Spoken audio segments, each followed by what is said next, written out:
सभी को जय आरसीएम नमस्कार आदाब सत श्री अकाल गोड़ लगे छी सब गोटे के। मैं कल्पना चौधरी गुवाहाटी असम से आपकी दोस्त और आज की होस्ट। आप सभी का यहाँ पे जितने भी लोग बैठे हुए हैं हिंदुस्तान के कोने कोने से आए सभी भाई बहन सभी सर मैडम इस कल्पना चौधरी का प्रणाम स्वीकार करें। आप सभी का मैं स्वागत करती हूँ, अभिनंदन करती हूँ आज के इस प्रोग्राम में। आज यहाँ पे जो स्टोरी आने वाली है मेरे नजर में तो छोटी सी बच्ची है जो आज शेरनी के रूप ले चुकी है। बिहार के उस कोने से आई है जहाँ पे अगर ये आरसीएम में ना होती तो पता नहीं शायद हम में से कोई भी उनको नहीं जानता। लेकिन thanks to the system and thanks to the हमारे परम पिता परमेश्वर जो टीसी सर है उनको मैं अभिनंदन करती हूँ, नमस्कार करती हूँ। माननीय श्रीमान टीसी सर ने जो ये बिजनेस हमें दिया, बिजनेस नहीं ये प्रसाद दिया, जिन्होंने भी इस प्रसाद को ग्रहण किया आज उनका जिंदगी में बहुत बड़ा बदलाव आ चुका है। फॉर एग्जाम्पल इस कल्पना चौधरी को कोई नहीं जानता था। मैं भी एक बिहार से हूँ और असम में सेटल हूँ, कोई भी मुझे नहीं जानता था। लेकिन मैं शुक्रगुजार हूँ इस बिजनेस का, शुक्रगुजार हूँ टीसी सर बीसी सर जो हम सबके दादू हैं। भाग्य चेंज छाबड़ा जी हम जिन्हें हम कहते हैं लेकिन वो हम सबका दादू बन चुके हैं। उनके माध्यम से जो 1 PM का प्रोग्राम शुरू हुआ है उन्होंने ये मौका दिया हम महिलाओं के लिए, ये स्टेज दिया कि हम भी कुछ कम नहीं, हम भी कुछ खास बन चुके हैं। क्योंकि अगर आम रहते तो लोग हमें अचार बना के गुठली की तरह अचार खाते और गुठलियां फेंक देते। आज यहाँ पे हम खास बन चुकी हैं, शेरनी बन चुकी हैं और हम कोशिश करते हैं कि हमारी जैसी महिलाएं जो घर में बैठी हुई हैं, जिनका कोई नामो निशान नहीं, कोई वजूद नहीं है, वो भी यहाँ पे आए और अपना नाम बनाए। ठीक वैसे जैसे मधुसूदी जी ने किया, एक बच्ची की तरह अगर वो चाहती तो घर में आराम से बैठी होती। लेकिन उनका परमात्मा द्वारा दिया गया यह बिजनेस, उनके मामा द्वारा दिया गया यह बिजनेस जो वो ले चुकी हैं और उन्होंने ठाना कि मेरी जैसी जितनी भी महिलाएं हैं, जितनी भी यंग जनरेशन है वो आगे आए और उनके जैसा नाम कमाए। आज घर में वो एक एग्जाम्पल के थ्रू हैं, आज हर जगह उनका वीडियो दिखाएं फोटो दिखाएं, वो एग्जाम्पल क्रिएट कर चुकी हैं।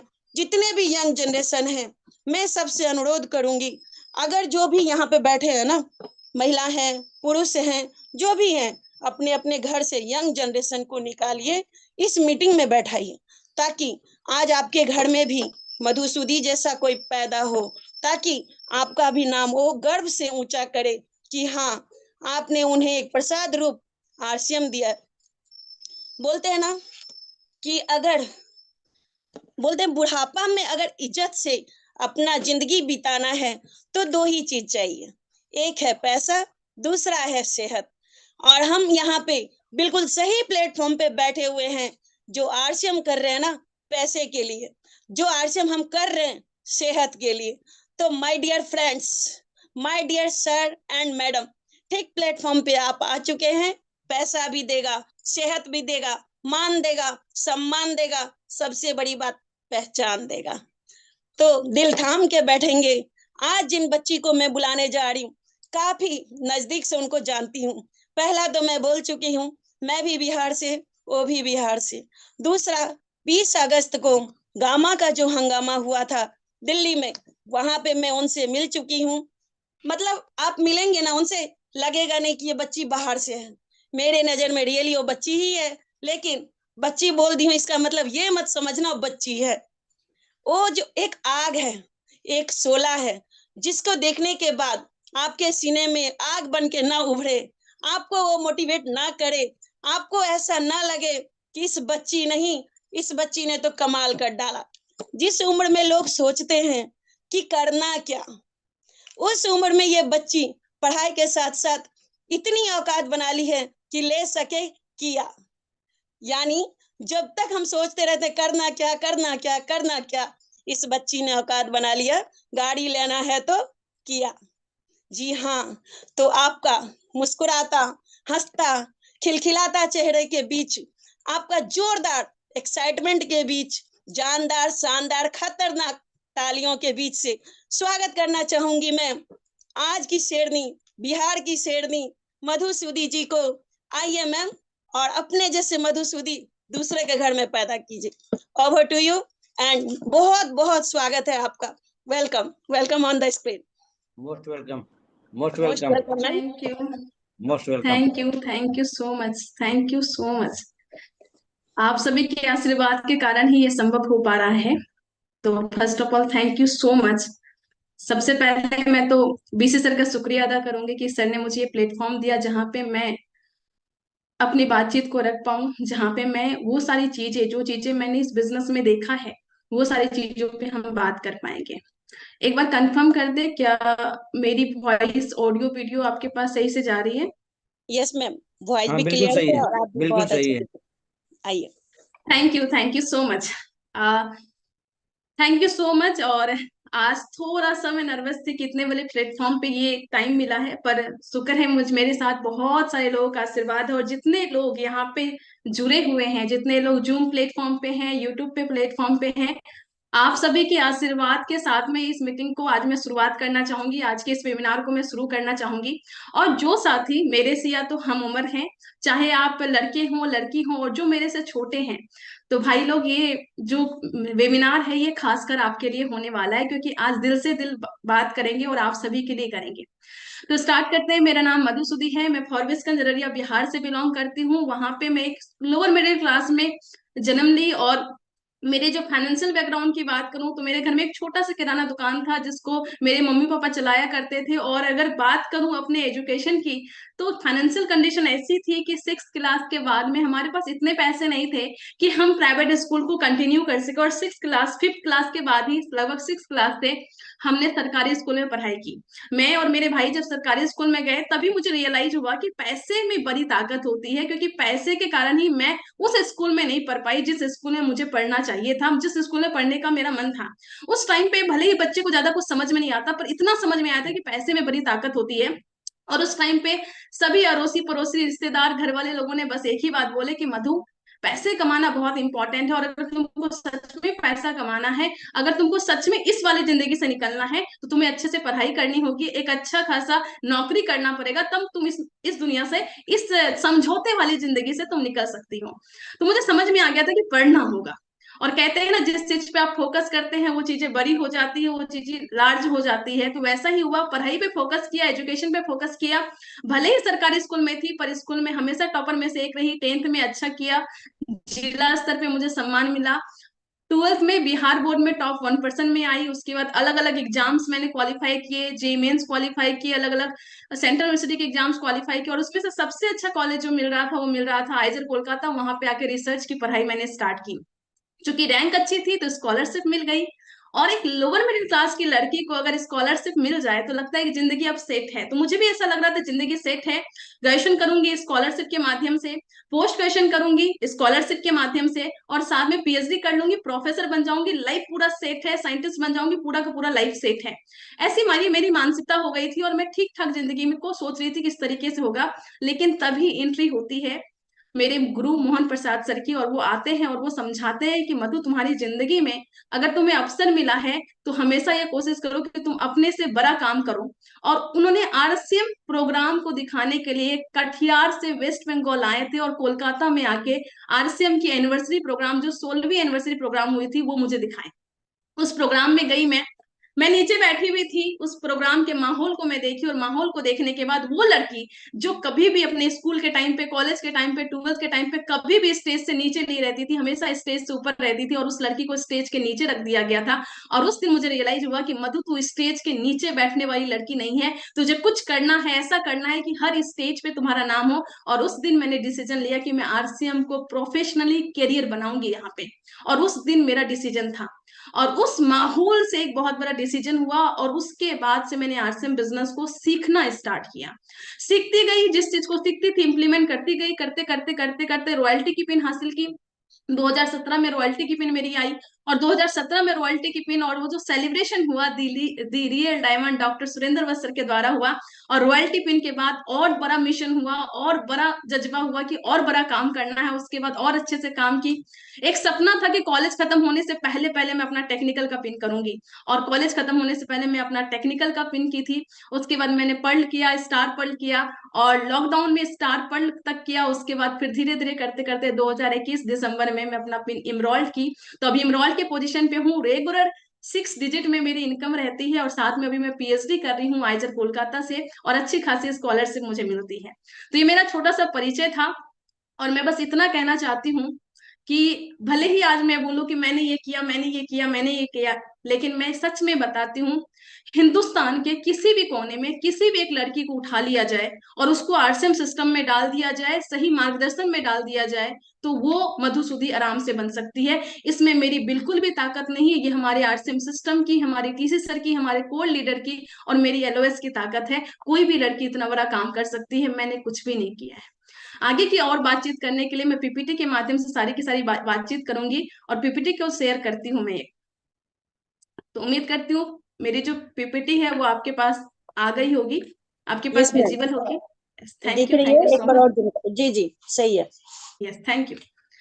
तो फिर से आप सभी का स्वागत है आज के इस प्रोग्राम में, और आज का ये जो प्रोग्राम होगा वो प्रोग्राम होगा जो मैं बात की थी कि एक लड़की जिसके घर में सरकारी स्कूल में जाना पड़ा था क्योंकि प्राइवेट स्कूल का खर्च नहीं था, प्राइवेट स्कूल में पे करने के लिए फीस नहीं था, वो लड़की कैसे आरसीएम बिजनेस में इनरोल्ड पे आई और लगभग 6 डिजिट में अपना इनकम ले रही है। अच्छी खासी प्रोफेशन में थी, बट क्यों इसको किया और बीच में कितनी सारी चीजें आई, उसके बारे में पूरी की पूरी बातचीत करेंगे। जब मैं बातचीत की शुरुआत की तो मैं बोली कि आरसीएम बिजनेस में मेरा जो जन्म हुआ वो जन्म हुआ था एनिवर्सरी प्रोग्राम से। 16वीं एनिवर्सरी मैं देखी थी, और देखने के बाद मैं डिसीजन की थी कि ये प्रोग्राम देखने के बाद कि मुझे इसमें प्रोफेशनली काम करना है। तो सबसे पहली बात यह है कि अगर सच में आप चाहते हैं कि आप खुद एक बड़ा डिसीजन ले और साथ में आपकी इंटायर टीम में लोग बड़ा डिसीजन ले, तो सबसे इंपॉर्टेंट है कि आप उसको माहौल दिखाइए। और ये हमारे लिए बहुत गोल्डन चांस है कि हमारी 23वीं एनिवर्सरी आ रही है जो 27 नवंबर को आ रही है, और हमारे पास अब लगभग 1 महीने का टाइम भी नहीं है, 1 महीने से कम का टाइम है। अगर आप चाहते हैं कि आपके टीम में जितने हमारे कोर लीडर हैं, राइजिंग कोर लीडर्स हैं, जितने इमरोल्ड है, पर्ल है, स्टार पर्ल है, अगर सभी से आप पूछेंगे तो सभी लोग एक ही बातचीत में आपको बोलेंगे कि वो लोग कोई ना कोई बड़े इवेंट या बड़े सेमिनार का प्रोडक्ट है। और अगर आप सच में चाहते हैं कि आपके टीम में या आप अपने विजन को दुगुना तिगुना कर सके, 5 गुना कर सके, और ये देख सके कि आप अपने जीवन में 5 साल आगे क्या कर सकते हैं, आरसीएम में 5 साल के बाद आपकी क्या विजन हो सकती है, तो इस एनिवर्सरी प्रोग्राम की तैयारी अभी कर लीजिए। मेरे ख्याल से सभी लोगों ने यूनिवर्सिटी की तैयारी लगभग लगभग कर ली है, क्योंकि टिकट बुक हो चुका है, ट्रेन की टिकट बुक हो चुकी है, यूनिवर्सिटी की टिकट बुक हो चुकी है। लेकिन बाई चांस अगर आपने अपनी तैयारी में थोड़ा सा कमजोरी रह गया है, तो अभी भी टाइम है, इसकी तैयारी कीजिए, एनिवर्सरी प्रोग्राम की तैयारी कीजिए। जिस टाइम पे मैं एनिवर्सरी प्रोग्राम में बैठी थी ना, उस टाइम पे मैंने अपना डिसीजन बनाया था, मैंने अपना डिसीजन किया था। मैं क्या बोली, जब एनिवर्सरी प्रोग्राम में नीचे बैठी थी उस टाइम पे मैं डिसीजन ली थी कि मैं नीचे बैठने के लिए नहीं बनी हूँ, मैं स्टेज के ऊपर जाने के लिए बनी हूँ, मैं बड़ा काम करने के लिए बनी हूँ, मैं रॉयल्टी इनकम लेने के लिए बनी हूँ, मैं पैसिव इनकम लेने के लिए बनी हूँ। उस टाइम पे मैंने अपने दोस्त को फोन नहीं किया था, और इनफैक्ट मैं बताऊं, मैं बहुत सम्मान करती हूँ अपने माता पिताजी को, मैंने उनको भी फोन नहीं किया था, वो डिसीजन मेरा था। और जितने भी यंग लोग बैठे हुए हैं, अक्सर वो लोग कोई ना कोई बहाना बना देते हैं कि मेरे दोस्त नहीं मान रहे, मेरे रिश्तेदार नहीं मान रहे, मेरे फुआ फूफा नहीं मान रहे, मेरे माता पिताजी नहीं मान रहे, मेरे ये नहीं मान रहे, वो नहीं मान रहे। लेकिन सिंपल सी बात है भैया, आरसीएम का प्लान आपने देखा है, सेमिनार आपने देखा है, एनिवर्सरी प्रोग्राम आप देखे, दिल्ली आप गए हैं, तो आपका अपना डिसीजन होना चाहिए। इस भीड़ में मत चलिए कि भीड़ जहां जा रही है वहां पे जाना है। आपका दिल दिमाग, आपकी बुद्धि, आपकी समझ क्या कह रही है, उसके अकॉर्डिंग डिसीजन लीजिए।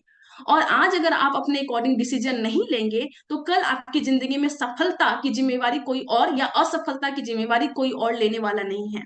तो सबसे पहला चीज है कि आरसीएम करने का फैसला ये मेरा था, इट्स माई ओन डिसीजन।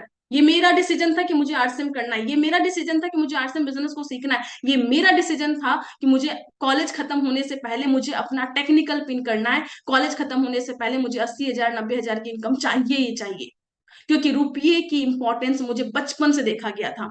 मैं लोअर मिडिल क्लास में थी, कभी किसी को नहीं बोली, माँ बाप को बोली या ना बोली, लेकिन मुझे पता था कि मेरे माता पिताजी संघर्ष कर रहे हैं और पैसे के लिए संघर्ष करो और पैसे मुझे कमाना है। तो सबसे पहला चीज आज ये ठानिए कि जिंदगी में क्या करना है क्या नहीं करना है, ये कंप्लीटली आपका डिसीजन होना चाहिए। आरसीएम में जब मैं आई थी तो मुझे भी लगता था कि ये काम मेरा नहीं है, मैं तो प्रोफेसर बन जाऊंगी, मैं तो साइंटिस्ट बन जाऊंगी, मुझे तो अभी पढ़ने का पैसा मिल रहा है, जब काम करूंगी तो पैसा कमाऊंगी ही, फिर क्यों करूँ इस बिजनेस को। लेकिन मेरी अपलाइन ने एक ही लाइन मुझे बोली थी कि मधु, तुम्हें इस बिजनेस को करना है या बिजनेस को नहीं करना है, लेकिन करना या नहीं करने के डिसीजन से पहले इस बिजनेस के बारे में जानो। क्योंकि तुम्हें करना है तो ये पता होना चाहिए कि तुम इस बिजनेस को क्यों कर रही हो, और अगर नहीं भी करना है तो तुम्हें पता होना चाहिए कि इस बिजनेस को तुम्हें क्यों नहीं करना है। कई बार हम लोग अनजाने में या ऐसे ही बोल देते हैं कि नहीं नहीं ये काम मुझे नहीं करना, ये भी काम अच्छा नहीं है, और जब उनसे पूछते हैं कि क्यों नहीं करना तो लोगों के पास आंसर नहीं होता सही से। तो मैं आज आप सभी जो भी लोग हैं, कुछ नए साथी होंगे, आप सभी से मैं हाथ जोड़ के रिक्वेस्ट करूंगी कि आज इस बिजनेस को थोड़ा सा समझिए, इस बिजनेस को समझिए, बिजनेस आपको क्या क्या दे सकता है, और सब कुछ जानकारी हासिल करने के बाद में डिसीजन लीजिएगा कि करना है कि नहीं करना है, और करना है तो क्यों करना, और करना नहीं है तो क्यों नहीं करना है। तो इस बिजनेस में जब मैं पहले आई थी सीखने के लिए, जब चीजों को सर्च कर रही थी, तो मैं पहले यही सोच रही थी कि क्यों नहीं करना है, लेकिन वो सर्च करते करते मुझे वो कारण मिल गया कि मुझे इस बिजनेस को क्यों करना है। इंडिपेंडेंट होके मैंने डिसीजन लिया, बिजनेस को सीखना स्टार्ट किया, और जिस दिन मैं डिसीजन ली, एक चीज मेरे में थी, या तो मैं कोई काम को करूंगी, नहीं करूंगी तो अच्छे से करूंगी। और जब करना स्टार्ट किया, अच्छे से करना स्टार्ट किया, सीखना स्टार्ट किया, ज्यादा बुद्धि नहीं लगाई, एक चीज समझ में आ गया कि जिस रास्ते पे चल के वत्सर डायमंड गए हैं, जिस रास्ते पे चल के हमारे कोर लीडर सब कोर लीडर बने हैं, बस उस रास्ते पे चल गई तो मैं भी बन जाऊंगी। सिस्टम को फॉलो किया, फॉलो करते करते करते करते आज यहाँ पे आई हूँ। लेकिन आज भी कई बार ऐसा होता है, आज भी बहुत सारे लोग इस बिजनेस में आते हैं तो लोग बोलते हैं कि यार ये बिजनेस को कैसे करेंगे, पढ़ाई के साथ कैसे करेंगे, नौकरी के साथ कैसे करेंगे, हम अपने हाउसवाइफ के काम के साथ कैसे करेंगे। लेकिन मैं आपको बताना चाहती हूँ, इस बिजनेस में जब मैं आई थी तो मेरी अपलाइन ने मुझे एक बात बोली थी। मेरी अपलाइन बोले थे कि मधु, आज तक तुम अच्छी स्टूडेंट रही हो और तुमने ये डिसीजन लिया है कि तुम्हें इस आरसीएम बिजनेस को करना है, और क्योंकि तुम अच्छी स्टूडेंट रही हो तो इस बात का ध्यान रखना कि आरसीएम में आने के बाद भी तुम अच्छी ही स्टूडेंट रहो। क्योंकि तुम्हारे दोस्त का नंबर कम आ जाए तो चलेगा, पर तुम्हारा नंबर कम आ जाए तो सभी लोग यही बोलेंगे कि अच्छा ये लड़की आरसीएम करती है ना इसलिए इसका नंबर कम आ गया, अच्छा ये लड़की आरसीएम करती है ना, बाहर जाती है ना, मीटिंग में जाती है ना, या इसमें टाइम देती है ना, इसलिए ये लड़की का पढ़ाई खराब हो रहा है। तो मेरी अपलाइन बोले थे कि कभी भी तुम्हारे कारण आरसीएम पे आंच नहीं आनी चाहिए, इस चीज को सोच के आरसीएम को करना। और धीरे धीरे धीरे जब इस बिजनेस को मैं समझना स्टार्ट की, टीसी सर का सेशन स्टार्ट की, कोर लीडर्स की मीटिंग में गई, सेमिनार में गई, और चीजों को अलग अलग किताबों को पढ़ा, सब कुछ करने के बाद बहुत देर से मुझे रियलाइज हुआ। और एक बहुत बड़ा स्टेटमेंट मैं यहाँ पे रखना चाहूंगी कि अगर अगर आरसीएम में आने के बाद आप अपने पुराने काम में और बेहतर नहीं हुए हैं तो आप आरसीएम को नहीं समझे हैं। मैं आपको अपना एग्जांपल देना चाहती हूँ। मैं आरसीएम में आने के पहले जो स्टूडेंट थी और आरसीएम में आने के बाद जो स्टूडेंट हूँ, उसमें जमीन आसमान का फर्क है। क्योंकि आरसीएम में मैंने जो सीखा है, जो संस्कार, आचार विचार, काम के प्रति जो जिम्मेवारी है और एक ईमानदारी जो यहाँ पे डेवलप होती है किसी भी काम को लेके, वो आपको आपके हर काम में आपको बेहतर बना देती है, सभी काम में आपको बेहतर बनाती है। अगर आरसीएम में आने के बाद मैं अपने पेरेंट्स की जो बेटी हूं, अगर मैं बेहतर बेटी नहीं बनी तो मैं आरसीएम को नहीं समझी हूँ, क्योंकि आरसीएम के संस्कार आपको बेहतर बेटी बनाते हैं। अगर आरसीएम में आने के बाद मैं अच्छी स्टूडेंट नहीं बनी, इसका मतलब यह है कि मैं आरसीएम को अच्छे से नहीं समझी हूँ। अगर आरसीएम में आने के बाद मैं अच्छी सिस्टर, मैं अच्छी दोस्त, मैं अच्छी स्टूडेंट, मैं अच्छी डाउनलाइन, मैं अच्छी अपलाइन नहीं बन पा रही हूँ, इसका मतलब है कि मैं आरसीएम को नहीं समझी हूँ। और मैं ये बोलना चाहूंगी कि अगर आप हाउसवाइफ हैं और आरसीएम में आने के बाद अगर आप और अच्छा खाना नहीं बना पा रहे हैं, इसका मतलब ये है कि आरसीएम के पूरी परिभाषा को हम नहीं समझे हैं, आरसीएम को डीपली हम नहीं समझे हैं। अगर आप कोई नौकरी में हैं, आप सरकारी नौकरी में है, प्राइवेट नौकरी में है, अगर आरसीएम में आने के बाद, आरसीएम के संस्कार में आने के बाद उस काम को और बेहतर तरीके से नहीं कर रहे हैं, तो हम आरसीएम को नहीं समझे हैं। अगर आप कोई ड्राइवर भी हैं, अगर आप कार ड्राइवर हैं और उस कार को अच्छे से ड्राइव नहीं कर रहे हैं, एक ईमानदारी से, एक अच्छे से नहीं ड्राइव कर रहे हैं, इसका मतलब है कि हम आरसीएम को नहीं समझे हैं। बहुत सारे लोग बोलते हैं कि अच्छा कैसे बैलेंस करें, ये कैसे करें। टीसी सर का एक सेशन था, उस सेशन में सर ने बहुत अच्छे से बात किए थे कि आरसीएम में आने के बाद आप जिस काम को पहले कर रहे थे, चाहे कोई भी काम है, उसमें आप बेहतर होने चाहिए। और ये चीज मेरी जिंदगी में बहुत बड़ा परिवर्तन लेके आए हैं। बहुत सारे लोग बोलते हैं कि आरसीएम में आने के बाद पैसा आता है, टाइम फ्रीडम आता है, पैसिव इनकम होता है, ये सब आता है, लेकिन मैं बोलना चाहूंगी आरसीएम में आने के बाद जो सबसे ज्यादा मुझ में आया है वो आया है कि मेरी पर्सनालिटी एक अलग डेवलप हुई है। मेरी सोच, मेरी भावना, मेरी अंदर तक की जो आत्मा है वो एक अलग हुई है, जो आरसीएम में आने से पहले नहीं थी। मेरी कम्युनिकेशन, मेरी लोगों के प्रति भावना, मेरे टीम के प्रति भावना, मेरे माता पिता के प्रति मेरी भावना, मेरे दोस्त के प्रति मेरी भावना, मेरे भाई बहन के प्रति जो भावना थी वो अलग है। और ये आरसीएम में सबसे बड़ी चीज मिलती है, इसलिए मैं आरसीएम से बहुत अधिक प्रेम करती हूँ, क्योंकि ये आरसीएम जो है वो आपको पूरा का पूरा संपूर्ण जीवन जीना सिखाता है। संपूर्ण पूरा फुल पैकेज है, सब कुछ है यहाँ पे। और अगर आपको सब कुछ देखना है तो कभी आप वत्स सर की लाइफ देखिए, अपने परिवार में वो बहुत अच्छे हैं, अपने हेल्थ में देखिए कितने अच्छे हैं, डायरेक्ट सेलिंग इंडस्ट्री में देखिए कितने अच्छे हैं वो, और सभी चीजों में देखिए, सब कुछ में पूरा का पूरा फुल पैकेज है। और बहुत सारे एग्जाम्पल है, आप जितने भी हमारे कोर लीडर हैं, हमारे महावीर सर को देखिए, पीसी सर को देखिए, कदम सिंह राठी सर अंकल को देखिए, सबको देखिए, एक अलग ही है। तो आरसीएम आपको ना संपूर्ण जीवन जीना सिखाता है, और ये प्रोसेस है, और इस प्रोसेस को एंजॉय कीजिए।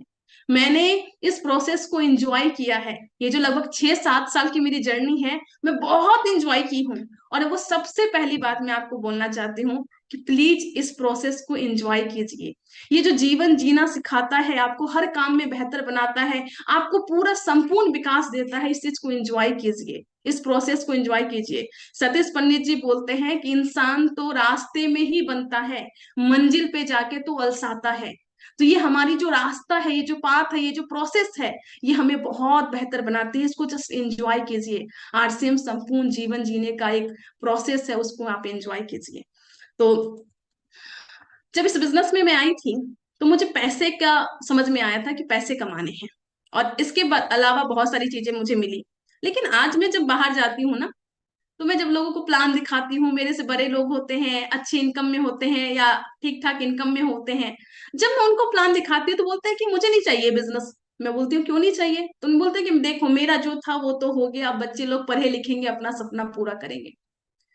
तो मैं उनसे पूछती हूँ कि बच्चे को पढ़ाने लिखाने का तो जिम्मेवारी तो अपनी है ना, तो बोलते हैं हाँ अपनी जिम्मेवारी तो है। और मैं उनसे पूछती हूँ कि पता है, मैं अपना एग्जाम्पल आपको देती हूँ, अपने कॉलेज का एग्जाम्पल मैं आपको देती हूँ। मैं जिस टाइम पे ग्रेजुएशन में एडमिशन ली थी अपने कॉलेज में आइजर कोलकाता में, उस टाइम पे 2015 में जो हमारा फीस था, जो 6 महीने का फीस था, वो लगभग 18,600 समथिंग था। अब जरा ध्यान दीजिएगा क्या परिवर्तन आया है इस कुछ सालों में। 18,600 कुछ फीस था, 6 महीने का जो फीस था 18,600 2015 में। और अभी लास्ट सेमेस्टर जो फीस था वो लगभग 57,872 समथिंग ऐसा था। जरा सोचिए, लगभग 3 टाइम्स। बस इस 5-6 साल के अंतराल में 6 महीने का जो फीस था वो लगभग 3 गुना बढ़ चुका है, 3 गुना बढ़ चुका है। अब सोचिए महंगाई कैसी बढ़ी होगी।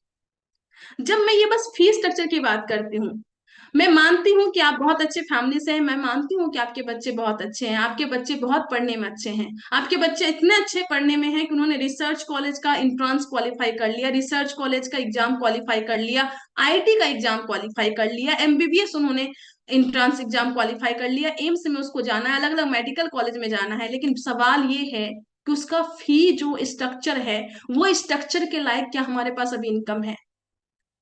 और ये चीज मुझे ना बहुत खलती है कि अगर हिंदुस्तान में हम लोग अपने बच्चे को सही जगह पे एजुकेशन नहीं दिलवा पाए तो क्या होगा। ये बहुत सारे डेटा है, आप देख सकते हैं कि लगभग 3 गुना आईआईटी का फीस बढ़ा है। अभी पिछले साल मुझे मौका मिला था आईआईटी मुंबई जाने का, और वहां पे जो बच्चे थे, वहां के स्टूडेंट थे, वो रोड पे आ गए थे, वो अनशन कर रहे थे इस बात पे कि फीस को कम करो, कम करो, कम करो। लगभग दिन भर भूखे प्यासे उन्होंने अनशन किया था, वो रोड पे आ गए थे, बहुत नारेबाजी कर रहे थे, सब कुछ कर रहे थे, लेकिन हुआ क्या? नथिंग। कोई नहीं सुना, और फीस वैसा ही रहा। आप देखिए अलग अलग न्यूज़पेपर पे आपको दिखेगा 2 लाख से बढ़कर 24 लाख हो सकता है आईटी का फीस। आपके बच्चे बहुत इंटेलिजेंट है, आईटी में एडमिशन लेना चाह रहे हैं, और आईटी में एडमिशन के लिए उन्होंने एग्जाम क्वालिफाई कर लिया, सब कुछ कर लिया, पर आपके पास उसको देने के लिए अगर फी नहीं है तो फिर क्या होगा।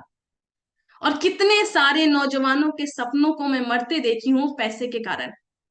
और मैं नहीं चाहती कि आरसीएम के होते हुए, इस अपॉर्चुनिटी के होते हुए, और कोई मधुसूदी ऐसा हो जो मधुसूदी ये बोले कि मैं सरकारी स्कूल में पढ़ी क्योंकि प्राइवेट स्कूल में जाने का पैसा नहीं था। तो मैं आप सभी से हाथ जोड़ के निवेदन करूंगी, हम अपनी जिम्मेवारी को समझे। पैसा बट रहा है, मार्केट में भरा हुआ है, बस उस पैसे को आपको अपने घर कैसे लाना है इसके बारे में आपको समझना है। और उसका सबसे अच्छा सिस्टम आपके पास वो आरसीएम सिस्टम है। अपने बच्चे को अच्छी एजुकेशन, अच्छा हेल्थ, अच्छा सब कुछ देना चाहते हैं, अच्छी फैसिलिटी देना चाहते हैं, तो आपको कहीं ना कहीं पैसे चाहिए। और उस पैसे को कहाँ से कमाएंगे, और उसका एक सिस्टम आपको आरसीएम बिजनेस मिल सकता है। मेरे पास अच्छी खासी अपॉर्चुनिटी थी, मुझे पता था कि ठीक है मैं प्रोफेसर बन जाऊंगी, 2 लाख 2.5 लाख कमा लूंगी, लेकिन जिस टाइम पे मैं 2 लाख 2.5 लाख कमा रही होंगी, उस टाइम पे जो पैसे की डिमांड होगी वो 5 लाख 10 लाख रुपए महीने की होगी।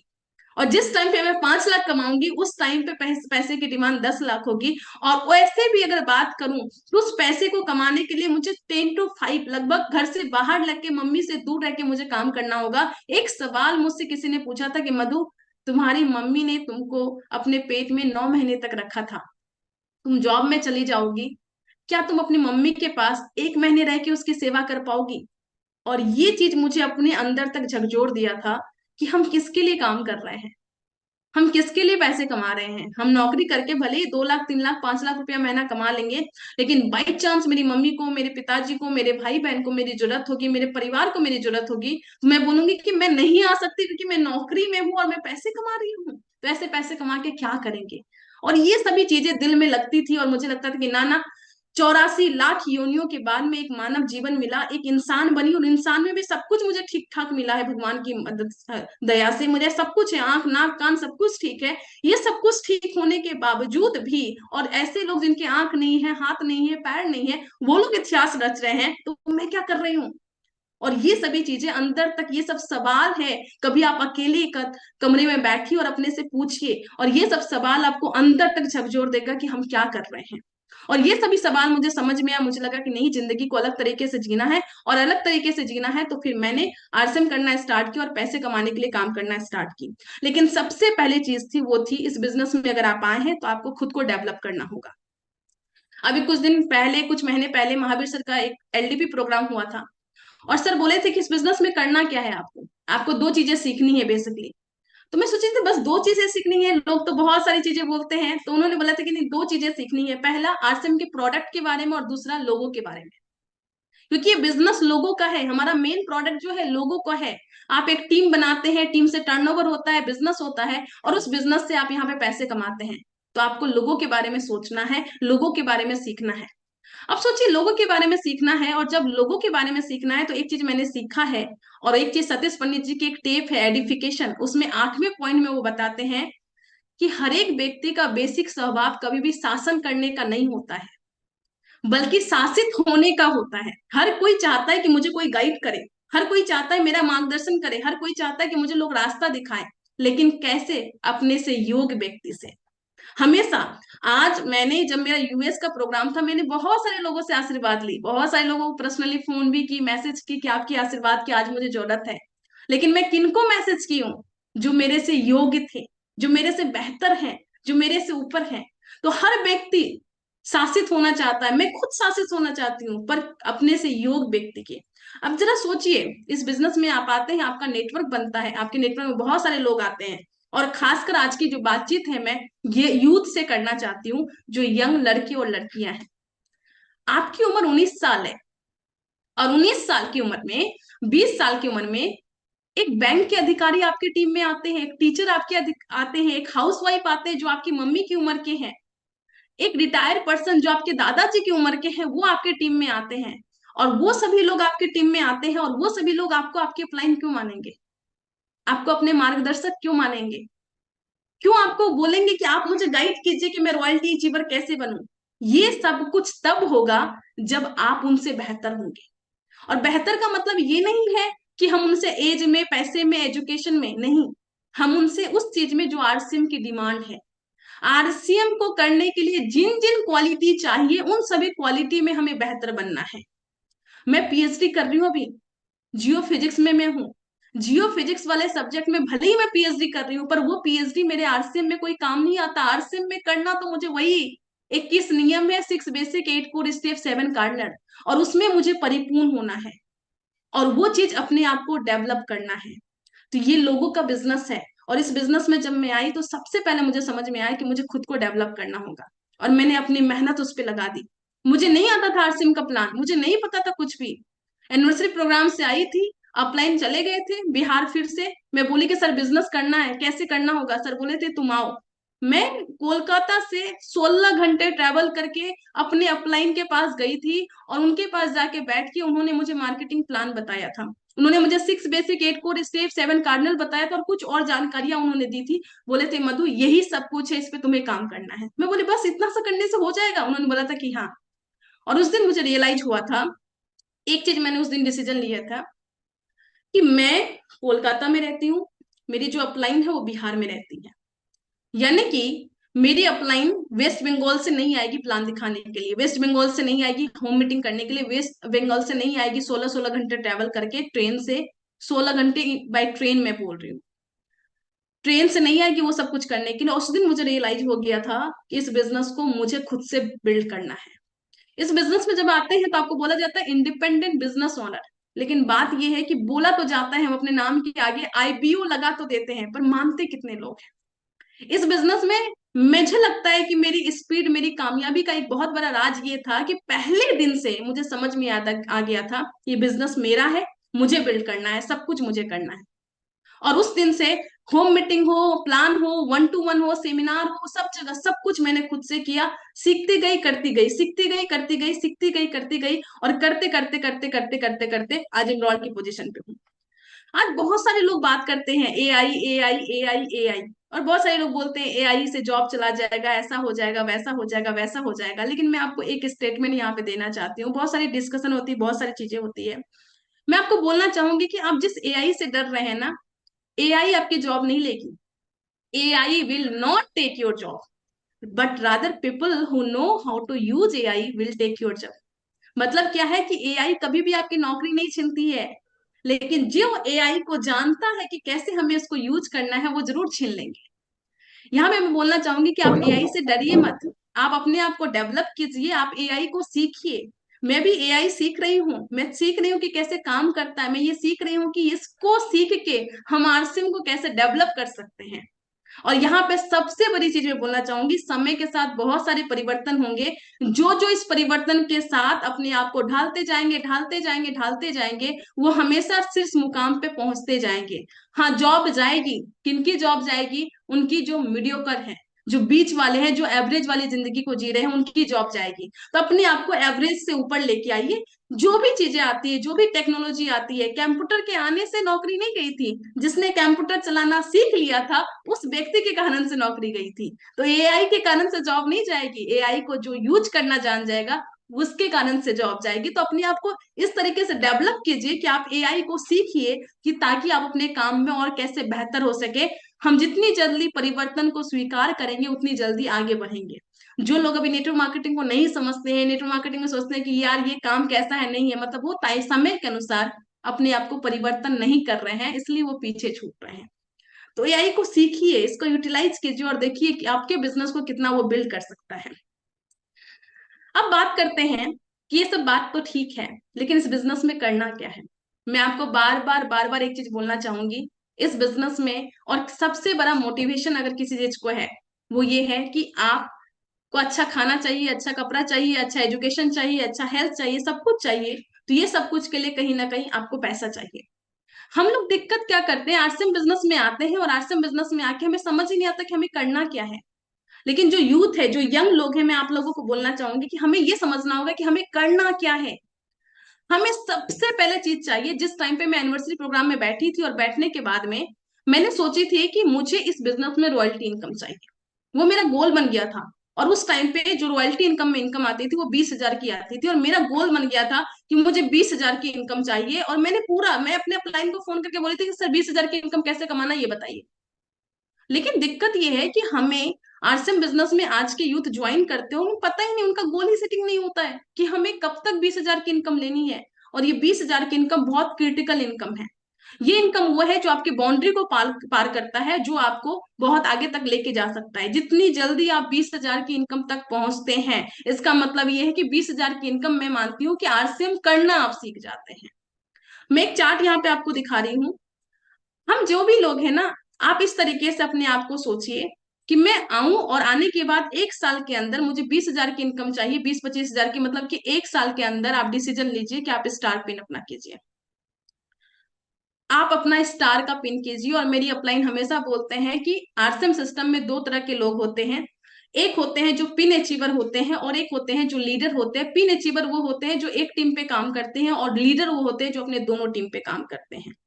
टेक्निकल का जो बिजनेस होता है वो 5 लाख का होता है, और उसके बाद जो है दोनों लेग बैलेंस चलती है। तो क्यों ना कोई नया आदमी अगर हम आता है तो उनको पहले दिन से हम वो समझा दें कि आपको अपनी दोनों टीम को बैलेंस करके चलना है। और पहले महीने में उनको बताएं कि ज्यादा नहीं, पहले महीने में बस आपको 5,000 का बिजनेस करना है, अपनी दोनों टीम को डेवलप करना है, 5-5 हजार की बिजनेस करना है। पहले महीने में बस 10,000 का बिजनेस होगा। दूसरे महीने में बस उसको थोड़ा सा डबल कीजिए, इसको थोड़ा सा आगे लेके जाइए, और दूसरे महीने में आपका बिगनर हो जाना चाहिए। मैंने बहुत इजी बात की हुई।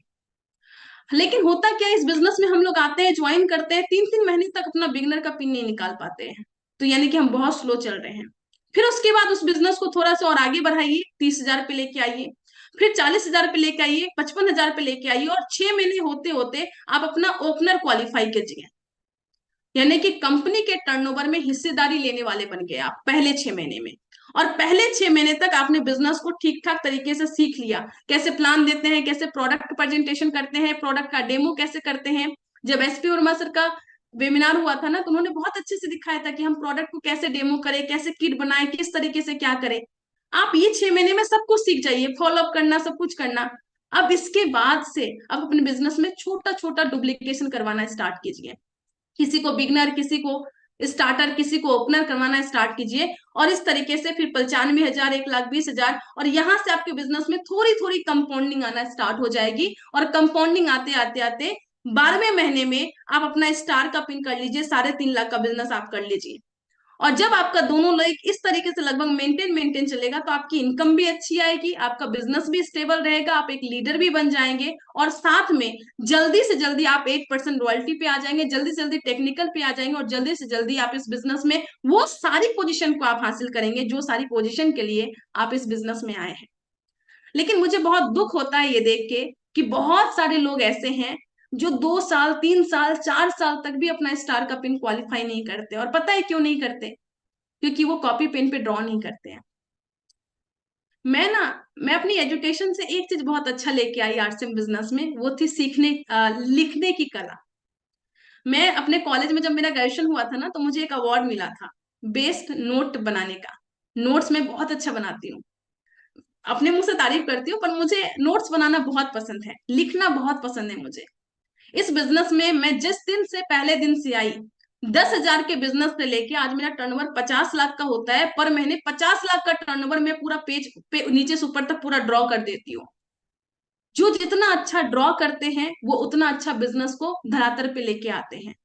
वत्स सर हमेशा बोलते हैं कि आपके जो भी टारगेट हैं, उस टारगेट को हासिल करने से पहले आपको अपने कॉपी पेन पे उस चीज को हासिल कीजिए, और हमेशा 20% एक्स्ट्रा लिख के रखिए, फिर देखिए आपका वो टारगेट अचीव हो जाएगा। लेकिन हम में से कितने लोग हैं जो अपने 1 साल का टारगेट बनाए हैं? हम में से कितने लोग हैं जो हर एक महीने का टारगेट बनाए हैं? हम में से कितने लोग हैं जो अपना 6 महीने का टारगेट बनाए हैं? और मैं बोलती हूँ कि अगर आप आज इस महीने ज्वाइन किए हैं ना, और आज अगर आप ज्वाइन किए हैं, आज 29 अक्टूबर को ज्वाइन किए हैं, 29 अक्टूबर 2023 को आपने ज्वाइन किया है, आज आप गोल सेटिंग कीजिए, और 29 अक्टूबर 2024 को आपका स्टार का पिन हो जाना चाहिए। जो नवंबर में ज्वाइन करेंगे, नवंबर 2024 में आपका स्टार का पिन होना चाहिए। जिम्मेवारी लीजिए, जिम्मेवारी के साथ काम कीजिए, और उस तरीके से कीजिए, सीखने पे ध्यान दीजिए। पंडित जी बोलते थे कि आरसीएम में जो असली इनकम है ना, वो 6%, 8% रॉयल्टी की इनकम है। उससे पहले की जो इनकम है सभी की सभी स्कॉलरशिप है, और स्कॉलरशिप से सेमिनार का टिकट, किताब, टेप, ऑडियो, वीडियो, ये सब में खर्च किया जाता है, ये सभी का टिकट खरीदा जाता है, उससे घर नहीं चलाया जाता है। और ये चीज मेरे जहन में बैठ गई थी। मैं अपने घर में बोल देती कि मम्मी रॉयल्टी टेक्निकल के बाद का जो इनकम आएगा उस इनकम को घर में दूंगी, उससे पहले जितनी भी इनकम आई मैंने अपनी एजुकेशन पे खर्च किया, 20,000 40,000 ऐसे कोर्स लिए। और आज आपको वो कोर्स लेने की जरूरत नहीं है, क्योंकि सुबह में टीसी सर आके सिखा रहे हैं, 1 PM में बहुत सारे अलग अलग लीडर आके महिला सशक्तिकरण का सेशन हो रहा है, और अभी 8 PM में यूएस का प्रोग्राम हो रहा है। इतने सारे सेशन है, आके सीखिए और लिखना स्टार्ट कीजिए, अपना गोल बनाइए। और आज के बाद जितने भी साथी हम सभी लोग देख रहे हैं ना, आपका एक ही लक्ष्य लीजिए कि मुझे 1 साल के अंदर आज से मैं 20 से 25 हजार रुपया महीना मिनिमम तो मिनिमम कमाना ही कमाना है। और एक मजे की बात बताऊं मैं आपको, अगर आप 1 साल में अपना स्टार का पिन कर लेते हैं ना, और हर महीने अपने दोनों टीम की बिजनेस को, सॉरी हर साल अपनी दोनों टीम की बिजनेस को बस डबल करते जाते हैं। मतलब क्या है, एक महीने में आपने ये 2 लाख का बिजनेस डेवलप किया, एक साइड में 1.5 लाख का बिजनेस डेवलप किया, और पूरे साल, पूरा 1 साल मिला के 12 महीना मिला के बस उस बिजनेस को आपने डबल किया। और अगर ऐसे डबल करते जाते हैं, मतलब क्या है, पहले साल आपने 2 लाख और 1.5 लाख का बिजनेस डेवलप किया, उसके बाद आपने बस डबल किया मतलब क्या, 2 लाख से ज्यादा आपने 4 लाख भी नहीं किए, बस 3.5 लाख किए। मैं यहाँ पे भी डिस्काउंट कर दी, इस 1.5 लाख से ज्यादा नहीं किए, बस 2 लाख किए। 3.5 लाख को 7 लाख किए, इससे 4 लाख किए। इससे पता है क्या होगा, इससे ये होगा कि आप स्टार से फिर स्टार गोल्ड के पिन पे आ जाएंगे दूसरे साल में, तीसरे साल में स्टार प्लेटिनम पे आ जाएंगे, चौथे साल में पर्ल पे आ जाएंगे, 5वें साल में स्टार पर्ल पे आएंगे, और 6 साल के अंदर अंदर आप इमरोल्ड बन जाएंगे। और पता है ये मैं कॉन्फिडेंस से क्यों बोल रही हूँ आपको ये सारी बातें, क्योंकि 6 साल में मैंने ऐसे ही इमरोल्ड की पिन को हासिल किया है। और अगर आप ऐसे ही करते जाते हैं, तो बस 15 साल के अंदर में आप स्टार डायमंड की पिन हासिल कर लेते हैं। और बीच में मैं डिस्काउंट भी मारी।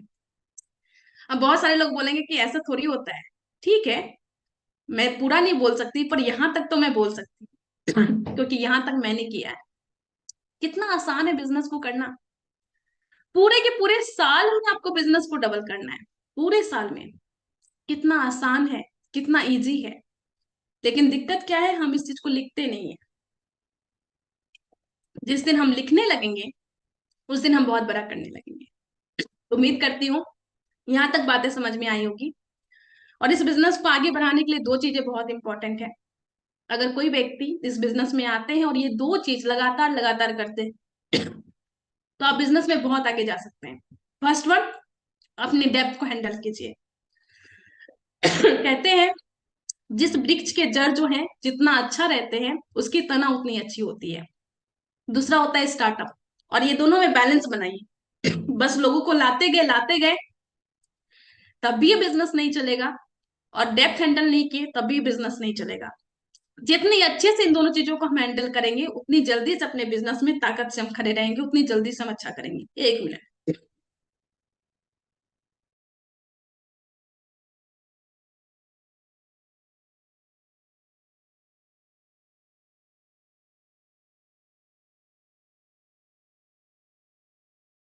माफ कीजिएगा, थोड़ा सा गला खराब है। तो ये 2 चीज को हम बैलेंस करेंगे। अब आती हूँ मैं अपने लास्ट स्लाइड पे। ये लास्ट स्लाइड है, पर ये सबसे इंपॉर्टेंट, और इसके बाद का स्लाइड थोड़ा इंपॉर्टेंट होगा। इस बिजनेस में मुझे लगता है कि अगर हम 3 से 4 घंटे निकालते हैं, और 3 से 4 घंटे में ये 4 काम अगर हमने अच्छे से कर लिया, तो इस बिजनेस में हम बहुत ऊपर तक जा सकते हैं। फर्स्ट वन, सीखना है हमें। दूसरा, प्रोस्पेक्टिंग करना है। तीसरा, फॉलोअप करना है। और चौथा जो चीज है वो है टीम बॉन्डिंग करना है। टीम बॉन्डिंग अपलाइन से भी और डाउनलाइन से भी, लाइफ लाइन से भी। ये चीज जितनी अच्छी से आप करेंगे, ये बिजनेस जो है ना पूरा का पूरा रिश्ता बनाने का है। मुझे याद है इस बिजनेस में जब से मैं आई हूं तब से कोई ऐसा 1-2 दिन होगा जिस दिन मैं अपने अपलाइन से बात नहीं की। अगर आप पंडित जी की एक टेप सुनेंगे योर 10%, तो उसमें बोला गया है कि बिजनेस को खरा आप भले ही कर दीजिए, लेकिन बिजनेस को बड़ा करने के लिए आपको आपके अपलाइन का सपोर्ट का जरूरत चाहिए होता है। और अपलाइन का सपोर्ट तब आपको मिलेगा जब अपलाइन से आप बहुत अच्छे कनेक्टेड होंगे। इस बिजनेस में आपको बड़ी पिन दिलाने का काम जो होता है वो आपकी अपलाइन करती है। बहुत सारे लोग बोलते हैं नहीं ये क्या उल्टा बोल रहे हैं, इस चीज को जानने के लिए आप सतीश पंडित जी की योर 10% वाली टेप सुनिए, उसमें बहुत अच्छे से उन्होंने बताया है। तो टीम बॉन्डिंग लिखिए, और जब भी हम किसी से सीखने के लिए जाएं तो कृतज्ञ होके जाएं, उनके सामने झुक के जाएं, क्योंकि अगर आपको झरने का पानी पीना है तो झुक के जाना पड़ेगा। तो झुक के सीखिए अपलाइन के प्रति, मतलब कि कहते हैं ना सब कुछ अपलाइन है इस बिजनेस में। तो एक अच्छी बॉन्डिंग बनाइए। एक्शन प्लान में आप हमेशा, बहुत जब मेरा पर्ल हुआ था, स्टार पर्ल हुआ था, मेरे पास फोन आता था, लोग बोलते थे कि आपने कैसे किया कैसे किया, मैं बोलती थी बस वही 21 नियम, जिसको एसपी वर्मा सर बोलते हैं 786, 6 basic, 8 core step, 7 cardinal rule. लोग बोलते थे मैडम कुछ और बताइए, मैम कुछ और बताइए। मैं बोलती कि मैं कोई मंत्र नहीं जान रही उस बिजनेस में, ये बिजनेस का सबसे बड़ा मंत्र यही है कि हमें यही करना है, और ये चीज जितनी अच्छे से करते जाएंगे, पर डे करते जाएंगे, उतना बड़ा हम लोग काम कर सकते हैं। मेरी कामयाबी का सबसे अच्छा राज यही है कि मैं आज तक एक सिंगल डे भी नहीं होगा जिस दिन मैं ये बोलूं कि मैं 6 बेसिक फॉलो नहीं की। हर एक दिन मैं 6 बेसिक, हर एक दिन 8 कोर स्टेप, हर एक दिन 7 कार्डिनल फॉलो करती हूँ। इसलिए मैं आज यहाँ पे हूँ, और मैं लगातार अपने आप को डेवलप कर रही हूँ, क्योंकि मुझे पता है इस बिजनेस का सब कुछ सर्वे सर्वा यही है। अब इस बिजनेस में कुछ लड़कियां हैं, यंग लड़कियां हैं, और यंग लड़कियां जो हैं वो बोलती है इस बिजनेस में बहुत दिक्कत है, करना मुश्किल है, ये है वो है, आप कैसे कर लिए। तो उनके लिए एक छोटा सा स्लाइड है, मैं जो उसके बारे में बातचीत करना चाहूंगी। और मैं बोलना चाहूंगी ये बिजनेस इस चीज में, क्योंकि लोगों का बिजनेस है, पब्लिक सेक्टर का है, यंग लड़कियां हैं हम लोग, तो कुछ कुछ दिक्कतें तो आती हैं, लेकिन उस दिक्कतों को अगर हम हैंडल करना सीख जाए ना, तो फिर इस बिजनेस में हम बहुत आगे जा सकते हैं। तो यंग लड़की को क्या दिक्कत होता है, क्योंकि मैं 6 साल पूरा का पूरा इस चीज को जी हूं, तो मुझे पता है कहाँ पे क्या दिक्कत आती है। तो कुछ पॉइंट में रखना चाहूंगी। पहली चीज होती है जो लड़कियां बोलती हैं कि मुझे मेरे माँ बाप सपोर्ट नहीं कर रहे हैं, मेरा भाई सपोर्ट नहीं कर रहे हैं, मेरी बड़ी दीदी सपोर्ट नहीं कर रही है। जब ये चीजें मैं सुनती हूँ ना, मुझे थोड़ी हल्की सी हंसी आती है, और थोड़ा सा मुझे लगता है जेन्युइन भी है, क्योंकि जो हमारे माँ बाप होते हैं वो हमारे बारे में सबसे ज्यादा सोचते हैं। जैसे जैसे आप मेच्योर होते जाएंगे ना, आपको रियलाइज होता जाएगा कि इस दुनिया में सबसे भला कोई सोच रहा है तो वो आपके माँ बाप सोच रहे हैं। तो वो आपके जो माँ बाप होते हैं वो आपकी भलाई सोचते हैं, वो आपका बुरा ना हो कुछ भी, इसके लिए वो आपको इस चीजों से रोकते हैं, क्योंकि उन्हें नहीं पता इस बिजनेस के बारे में। तो हमें अपने माँ बाप से बात करनी है, अपने माता पिताजी से बात करनी है। दिक्कत क्या होती है, अपने माता पिताजी से हम सही से बात नहीं करते। जितनी ज्यादा आप अच्छे से अपने ड्रीम को, अपने इस बिजनेस के विजन को आप उनको अच्छे से बता पाएंगे, सेमिनार का माहौल दिखा पाएंगे, उतना अच्छा से वो आपको सपोर्ट करेंगे। तो पहली चीज मुझे लगता है कि माँ बाप भी गलत नहीं है, हमारे माता पिताजी जहां पे है वहां पे सही है। हमें उनको ये बताना है कि बिजनेस क्या है और मेरे क्या सपने हैं। मैं जब भी सेमिनार में अपनी मम्मी को लेके जाती हूँ ना, तो मैं अपनी मम्मी को ऊपर में जब स्टेज पे कुछ हो रहा होता है, तो मैं बोलती हूँ मम्मी को, मम्मी मुझे ये वाला चीज चाहिए मम्मी।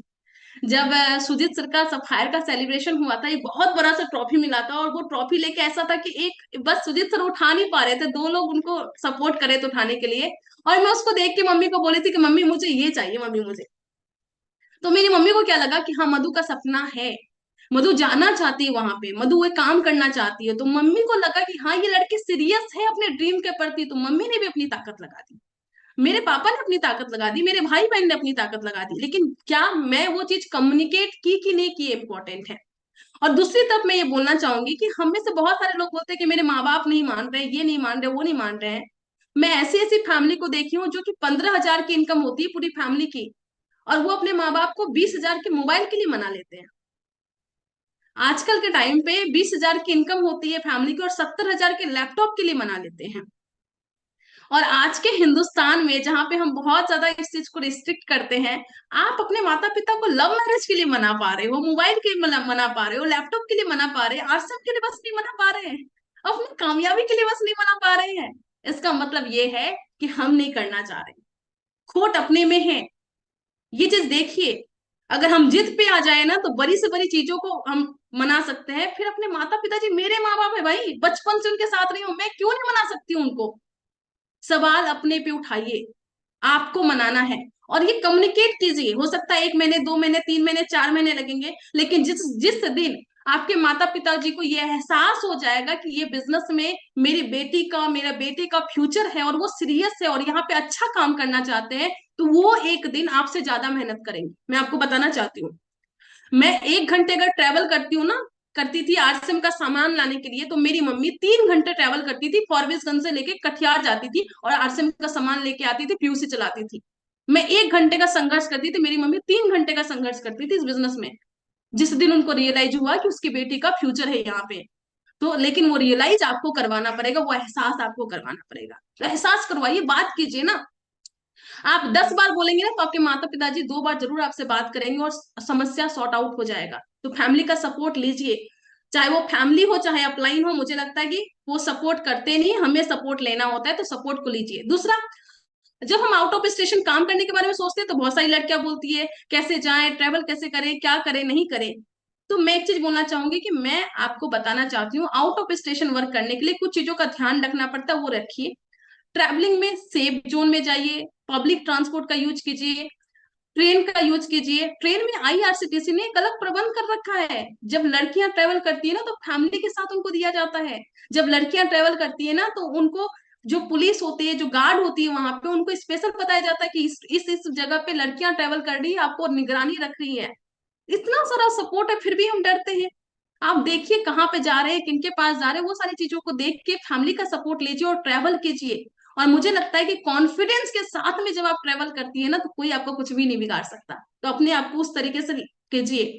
हमारे हिंदुस्तान में झांसी की रानी हुई है, जिन्होंने पूरी की पूरी अंग्रेजों के सल्तनत को हिला दिया था। और हम अपने देश के अंदर में ट्रैवल करने से डरते हैं, क्यों बहन? जिद्दी बनिए, कॉन्फिडेंस लेके आइए और काम कीजिए। उसके बाद आती है टीम को हैंडल करना। इसके बारे में पहले बात कर चुकी हूँ। अगर हम अपने को योग बना लेंगे, बहुत सारे लोग बोलते हैं कि मैं लड़की हूँ, उम्र में कम हूँ, तो मेरे लोग नहीं सुनते हैं। अपने को योग बनाइए। आज मेरे टीम में, मैं बहुत गर्व से बोलना चाहूंगी, मेरे से बड़े बड़े लोग हैं। 26 स्टेट में मेरी टीम है, बहुत अच्छे अच्छे, मेरे से पैसे में, एजुकेशन में, सब कुछ में बहुत अच्छे हैं। लेकिन आज वो हमारे टीम में काम करते हैं और बहुत प्रेम भावना से काम करते हैं। क्यों? क्योंकि मैंने अपने आप को उस तरीके से डेवलप किया। उनको लगता है कि नहीं, इस लड़की ने कुछ किया है। तो अपने आप को योग्य बनाइए। ऑनलाइन काम कीजिए, ऑफलाइन काम कीजिए। कई लोग बस ऑनलाइन के चक्कर में बैठे हुए हैं, दिन भर घर में बैठे रहते हैं, फेसबुक करते रहते हैं। तो भैया ऐसे बिजनेस नहीं होता, दीदी ऐसे बिजनेस नहीं होता। आप बाहर में जाइए, काम कीजिए, होम मीटिंग कीजिए। उसके फोटो जब आप अपलोड करेंगे ना ऑनलाइन, तब लोगों को लगेगा कि हाँ ये लड़की काम कर रही है, लड़का काम कर रहा है। तब लोग आपके साथ जुड़ेंगे। बस बैठ के फेसबुक करने से लोग आपके साथ नहीं जुड़ेंगे। तो थोड़ा सा इस चीज को ध्यान रखिए। हम कंफर्ट जोन में बैठ के काम करना चाहते हैं और हमें लगता है कि उसने कर लिया तो हम भी कर लेंगे, ऐसा कुछ नहीं है। आपको अपनी संघर्ष, अपना मेहनत खुद करना ही करना होगा। Last but not the list, अपनी पर्सनालिटी। इस बिजनेस में जब मैं आई थी तो मुझे बताया गया था कि मधु, तुम लड़की हो और तुम्हें ये ध्यान रखना है कि जब तुम स्टेज पे जा रही हो ना तो बहुत सारे माता पिताजी आए हैं और वो तुमको देख के डिसीजन लेंगे कि उनकी बेटी इस बिजनेस को करे या ना करे। तुम्हारे कंधे पे ये जिम्मेवारी है। तो बिहेव योर सेल्फ। उन्होंने मुझे बताया कि तुम्हारा ड्रेसिंग सेंस, और मैं बहुत लकी हूँ कि मेरी अपलाइन में मेरी मम्मी ने मुझे बहुत गाइड किया, मेरी अपलाइन ने मुझे बहुत गाइड किया। मेरी अपलाइन जो रूबी अचीवर है, रूपम किशोर आंटी, उन्होंने मुझे बहुत गाइड किया। उन्होंने बताया कि मधु, तुम स्टेज पे जा रही हो तो तुम्हें बिहेव करना है। तुम्हें ध्यान रखना है कि जहां पे सब लोग खड़े हैं तो तुम्हें कैसे खड़े होना है, तुम्हें किस तरीके से बातचीत करनी है, तुम्हारी बॉडी लैंग्वेज कैसी हो। तुम अगर बैठ रही हो तो जिस चेयर पे बैठ रही हो उसके आसपास तुम्हारा माहौल कैसा है, कैसे तुम बिहेव कर रही हो, ये सब चीजों का ध्यान रखिए। क्योंकि आपको देख के कई माता पिता, कई भाई बहन ये डिसीजन लेंगे कि उसकी बहन इस बिजनेस को करेगी या नहीं करेगी। तो ये आपके कंधे पे बहुत बड़ी जिम्मेवारी है। अपनी पर्सनालिटी को मेंटेन कीजिए अच्छे से। बहुत सारे लोग इस बिजनेस में आते हैं, छोटा मोटा काम करते हैं और कुछ ऐसी गलतियां कर देते हैं जिसके कारण उसके घर वाले तो मना करते ही करते हैं और उसके आसपास के माहौल को भी खराब कर देते हैं। तो मैं हाथ जोड़ के विनती करूंगी, ये सब काम ना करें। हम अपने कंधे पे वो जिम्मेवारी को समझे कि हम किस चीज को रिप्रेजेंट कर रहे हैं। और सबसे अच्छी बात, अपने काम को बोलने दीजिए। Let your work speak.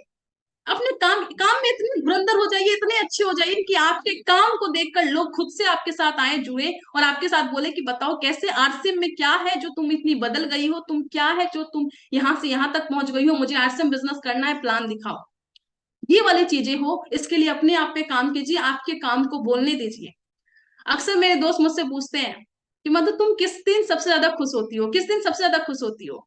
और अचानक से उन्होंने पूछा और मेरे मुंह से ये जवाब आया, जिस दिन मैं सबसे ज्यादा प्रोडक्टिव होती हूँ, जिस दिन मैं सबसे ज्यादा अपने आप का यूटिलाइजेशन करती हूँ, अपने समय का यूटिलाइजेशन करती हूँ, जिस दिन मैं सबसे ज्यादा काम करती हूँ। क्योंकि एक लेवल के बाद जब आपका बिजनेस पर्ल का होता है तो पर्ल के बाद 5 लाख, 5 लाख के बाद सीधे 10 लाख, 10 लाख का बिजनेस है। अब पिन आने में इतना टाइम है, तो आपको कौन सा चीज मोटिवेट करेगी? आपको प्रोसेस में मोटिवेट होना पड़ेगा, आपको वो काम करने में मन लगना पड़ेगा, ये चीज समझना होगा। ऐसा नहीं कि अब आप पिन के लिए काम नहीं कर सकते। अब आपको किसके लिए काम करना है? धीरे धीरे धीरे धीरे सिस्टम को बिल्ड करने के लिए करना है, धीरे धीरे उस चीज को लेकर करना है। तो खुद को प्रोडक्टिव बनाइए, डेली काम कीजिए, 6 बेसिक 8 कोर स्टेप 7 कार्डिनल को फॉलो कीजिए, और आपकी टीम आपको देख के मोटिवेट होती है, आपकी टीम आपको देख के डुप्लीकेट होती है। अगर मैं ओरिजिनल कॉपी हूं, अगर मैं खराब हुई, तो मेरा जो जीरोक्स होगा, मेरा जो डुप्लीकेशन होगा, वो मेरे से खराब होगा। तो हम कब चाहेंगे डायमंड, कब चाहेंगे रूबी, कब चाहेंगे स्टार रूबी? तो अपने पे काम कीजिए, आप अपने टीम के ओरिजिनल कॉपी हैं। आप अगर चाहते हैं आपकी टीम 4 घंटा काम करे, तो आपको 8 घंटा काम करना पड़ेगा। अगर आप चाहते हैं आपकी टीम 8 घंटा काम करे, तो आपको 16 घंटा काम करना पड़ेगा, क्योंकि आपकी टीम हमेशा आपसे थोड़ा कम ही काम करेगी। ये चीज हमें मानना पड़ेगा। प्रोडक्टिव बनाइए, अपने आप को उस तरीके पे लेकर जाइए जहां पे आपको काम करने से खुशी मिले, बुक पढ़ने से सुकून मिले, यूएस के चैनल का मीटिंग अटेंड करने से आप मोटिवेट हो, इंस्पायर हो, आपके अंदर एक अलग एनर्जी हो, अलग जोश हो, और तब जाके आप बड़े बड़े अचीवर बन जाएंगे और बड़ा सा चीज कर पाएंगे। अभी मैं गामा हीरो के इवेंट में गई थी, और मैं एक छोटा सा इंसिडेंट लास्ट में बताना चाहूंगी। मैं वहां पे थी और इवेंट खत्म हो गया, सब कुछ हो गया, मैं गेट पे खड़ी हूँ, और मेरा सर जो है नीचे है, और मैं अपने फोन पे ना ओला बुक कर रही हूँ, ओला उबर में कुछ बुक कर रही थी, ताकि मैं, मेरी टीम मधु भी थी, मैम, मैं भी थी। मधु मैम सॉरी। बस 2 मिनट। ठीक है, क्योंकि 9 बजे प्रोग्राम हमारा एंड हो जाएगा, थोड़ा सा प्लीज। हाँ, खत्म हो गया, बस 2 मिनट। यस। तो मैं बस ओला उबर बुक कर रही थी, और बुक करने के बाद कोई कोई मेरा नाम चिल्ला रहे थे, तो मुझे सुनाई नहीं दिया, मैं सोची छोड़ो कोई बात नहीं है। और उसके बाद फिर क्या हुआ कि मुझे किसी ने पीछे से बोला कि वो आपको बुला रही है, और वो आपको बुला रही है। मैं ऊपर देखी तो एक बड़ी सी बस थी, और बड़ी सी बस में कुछ लड़की बैठी थी, और चिल्ला रही थी कि मधु मैम आपकी फैन हूं मैं। और वो चीज, मैं तभी एकदम शांत रह गई, मैं एकदम शांत रह गई कि क्या हुआ ये। और इस चीज के लिए ना, वो चीज मुझे दिल कर गई कि नहीं यार, इस तरीके से करना है। और लास्ट में एक ही चीज बोलना चाहूंगी, जाकिर खान जी का एक बहुत अच्छा कोटेशन है कि मेरे 2-4 ख्वाब हैं जिन्हें मैं आसमां से दूर चाहती हूँ, मेरे 2-4 ख्वाब है जिसे मैं आसमां से दूर चाहती हूँ, चाहे जिंदगी भले ही गुमनाम रहे, मौत में मशहूर चाहती हूँ, मैं मौत में मशहूर चाहती हूँ। और मैं चाहूंगी कि जितने भी साथी मेरे पे बहुत ज्यादा, मैं लकी हूँ सिस्टम में, मुझे हर एक कोर लीडर का बहुत सपोर्ट मिला है, बहुत कुछ मिला है। तो थैंक यू सो मच ये अपॉर्चुनिटी देने के लिए। और जो भी त्रुटि होगी वो माफ कीजिएगा। Thank you so much. Over to Kalpana ma'am. Thank you so much ma'am, आपकी होस्टिंग आज बहुत जबरदस्त रही, आप जो तारीफ की, thank you so much. Thank you, thank you, thanks to you. क्योंकि मैं स्टार्टिंग में बोल दी थी, जो बच्ची आ रही है ना, क्या लगा आप लोगों को कि बच्ची है? मैं तो मजाक कर रही थी, क्योंकि सामने से जानती हूँ, मेरी बेटी जैसे है, छोटा पैकेट बड़ा धमाल।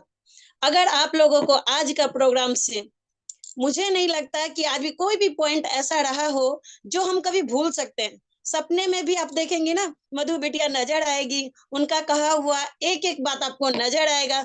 क्योंकि हमें आरसीएम करना क्यों है, आज इन्होंने क्लियर कर दिया हमारा क्यों को।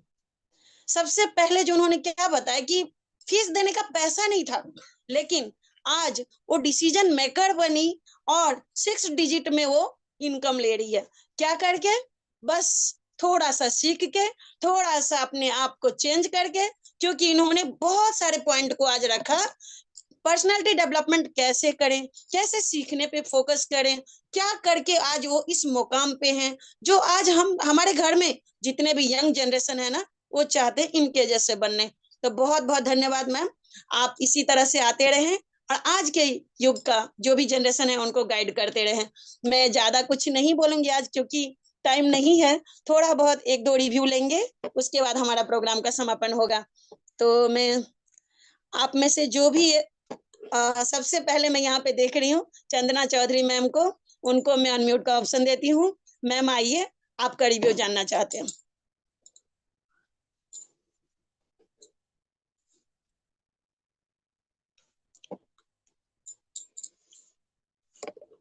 थैंक यू सो मच कल्पना जी, आपकी होस्टिंग बहुत अच्छी रही, और आज के सेशन की तो बात ही कुछ और थी।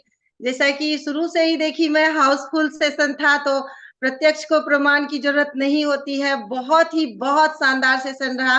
और मैं बोलना चाहूंगी, जो मधु मैडम जिस जगह से बिलोंग करती है, वहाँ मानसिकता में जॉब मेंटेलिटी के लोग हैं, और वहां से उन्होंने बिजनेस को बिल्ड किया।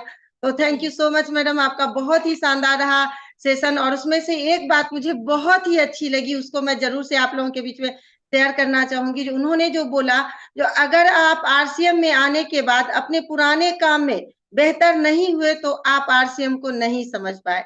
क्योंकि ओवरऑल उन्होंने यही बात कहा, जो आरसीएम हमें अच्छे संस्कार देता है। क्योंकि हमें कुछ बिजनेस में आगे बढ़ेंगे वो बात की बात है, लेकिन हमारी भावनाएं, हमारी सारा कुछ अच्छा होता है, हमारी पर्सनैलिटी यहाँ पे ग्रोथ होती है। तो thank you so much Madhu ji, आप ऐसे ही आते रहें और हम लोगों का को अच्छी अच्छी जानकारी देते रहें। ओवर टू कल्पना बहुत मैम। बहुत धन्यवाद चंदा मैम, आपने अपना बहुमूल्य रिव्यू यहाँ पे डाला, बहुत बहुत धन्यवाद। नेक्स्ट में धीरेन्द्र सिन्हा सर हैं, उनको मैं अनम्यूट का ऑप्शन दे रही हूँ। सर आइए, आपका रिव्यू। हाँ धन्यवाद मैडम। JRCM समझ रहा है मैडम? यस सर, आ रही है JRC। आज का प्रोग्राम जो मैं तो बहुत प्राउडफुल हुआ है, क्योंकि यूएस ये यूनिक एजुकेशन सिस्टम जो प्रोग्राम में मैं बहुत बार चाहता हूँ, लेकिन नहीं मिला। आज हम असम के लिए हम लोग का जो कल्पना चौधरी मैडम आया, इसलिए आज ये मौका मिला है इतना बड़ा टीम में। तो सब गुरुदेव को मैं नमस्कार कर रहा हूँ। और मैं डेली ये जो एजुकेशन यूनिक एजुकेशन सिस्टम में सुनकर सब मैं रखता हूँ लिखित रूप से। तो इसीलिए बहुत प्राउडफुल है मैडम को। और मधु मैडम का जो आज इतना सुना है मोटिवेशन, मैं सब लिखित रूप से रखा है। जितना मेरा आज सुना है, बहुत खुशी हुआ है। मैं आगे कैसे जाऊंगा, सब कुछ क्लियर हुआ है। जय आरती मैडम, थैंक यू। जय। बहुत बहुत धन्यवाद सर। सही बात है, मधु जी ने आज स्टेज को हिला दिया। और सबसे बड़ा श्रेय जाता है हमारा यूएस चैनल का, जो सीखने का इतना सारा जरिया है। सुबह का गुरुकुल, उसके बाद 1 PM JRCM का प्रोग्राम, उसके बाद 8 PM JRCM का प्रोग्राम जो होता है हमारा, वाकई लाजवाब है। 3-3 सेशन मिल रहा है, ब्रेकफास्ट, लंच और डिनर। तो इसी के साथ मैं एक व्यक्ति को लेना चाहूंगी, जो आप आए अपना बहुमूल्य रिव्यू यहाँ पे देंगे।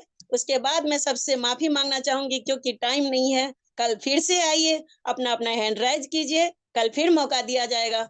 इसी के साथ मैं संजय कुमार भारद्वाज सर को देख रही हूँ, उनको अनम्यूट का ऑप्शन दूंगी। यस सर, वेलकम है आपका। Thank you madam. मैं संजय कुमार भारद्वाज, वाराणसी से। आज का जो सेशन था मधु मैम का, तो बहुत ही शानदार, एक यूथ के लिए बहुत ही सबक सिखाया कि वो कम अपने एजुकेटेड को रहते हुए बहुत अच्छे तरीके से वो अचीवमेंट भी किया। तो ऐसे हर एक युवाओं को सीखना है, सीखते सिखाते अपने बिजनेस को ग्रोथ लेवल पर लेके जाना है। Thank you yes madam. Sir. जी sir, thank you so much sir. बहुत बढ़िया सर ने कहा, सीखना है और सिखाना है, लोगों को आगे बढ़ाना है, टीम को आगे बढ़ाना है। और सबसे बड़ी इंपॉर्टेंट बात जो उन्होंने कहा ना, फैमिली इन्वॉल्वमेंट रखिए सर। फैमिली इन्वॉल्व होगी तो आपको कोई परेशानी नहीं होगी। आपके घर में जो बहन है, मम्मी है, जो भी आपकी वाइफ है, किसी को भी अगर इस बिजनेस में उतारना है, फुल सपोर्ट दीजिए। क्योंकि आप लोग के सपोर्ट के बिना हम महिलाएं अधूरे हैं। जेंट्स भाई हमारे साथ आएंगे तो हम 1 और 1 11 होंगे। फिर कोई भी प्लेटफॉर्म में हम अपना पताका लहरा के रहेंगे। बहुत बहुत धन्यवाद मधु का। और वो इसी तरह से आते रहे, हमें गाइड करते रहे, नए नए जनरेशन को सिखाते रहे। आज उन्होंने क्या कहा, मान लीजिए आप आरसीएम में नहीं है, अगर आप बाहर का टीवी देखने में हम लोग बहुत बिजी रहते थे पहले, लेकिन बॉलीवुड के जितने भी एक्टर एक्ट्रेस आते हैं ना, एक्टर की बात करूं, वो आते हैं, बीड़ी सिगरेट पान गुटखा ये सब खाना आपको सिखाते हैं। उससे होता क्या है, किडनी लिवर फेल। लेकिन यहाँ पे आरसीएम वाले जो लोग आते हैं ना, आपको अपने कामयाबी का राज बताते हैं। वो पसीना बहाते हैं, करोड़ों कमाते हैं, और वो चाहते हैं कि आप भी फील्ड में आइए, पसीना बहाइए, करोड़ों कमाइए। लीवर किडनी को जो खराब कर चुके थे बाहर में, यहाँ पे आके गामा का हंगामा से अपने आप को ठीक कीजिए, पैसे कमाइए। बहुत बहुत धन्यवाद आप सभी का।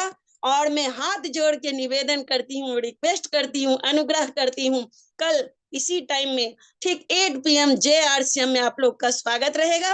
कल मिलते हैं हम इसी टाइम में।